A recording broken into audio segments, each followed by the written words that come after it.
赤空ふと空を見上げた。良い子の鐘が鳴って子供は帰る時間か。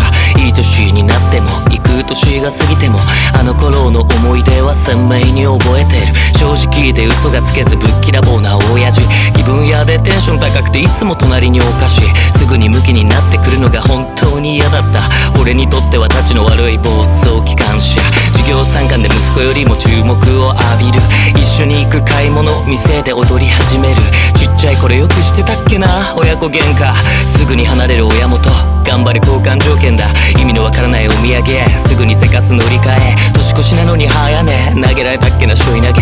言えてないことはたくさんあんだ。この曲は俺からあなたへの感謝。見えにくい愛は意外と近くに感じていたさ。ぬくもりとともに素直になれないバカなせがれは見て見ぬふりを繰り返していたさ。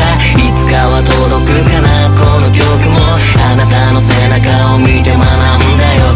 根性と言語人としてあり方。あなたは俺の自慢の男さ。都会に一人出てきてもできないことだらけ。騙されたり踏んだり蹴ったり信用できないなんてもう本当に卑屈にもなるさ。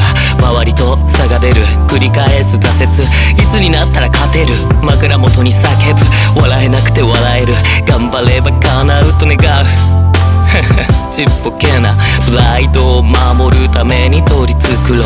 そんな中でクールあなたから電話出たくなかった。胸を張れないから虚勢を張った。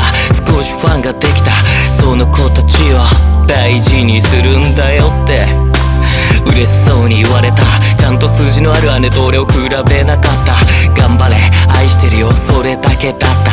臭いこと言うなと毎度思った。見えにくい愛は意外と近くに感じていたさ。ぬくもりとともに素直になれないバカなせがれは見て見ぬふりを繰り返していたさ。いつかは届くかなこの曲も。あなたの背中を見て学んだよ。根性と言語人としてあり方。あなたは俺の自慢の男さ。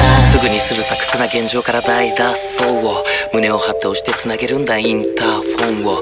酒とか飲まないだろうし三ツ矢のサイダーとかでいいや。早くしたいなつまらない会話の大合唱を。ありがとうパパ俺に自由をくれて。ありがとう父さん俺を信じてくれて。ありがとう親父愛を教えてくれて。ありがとう親父この愛は必ず返すぜ。見えにくい愛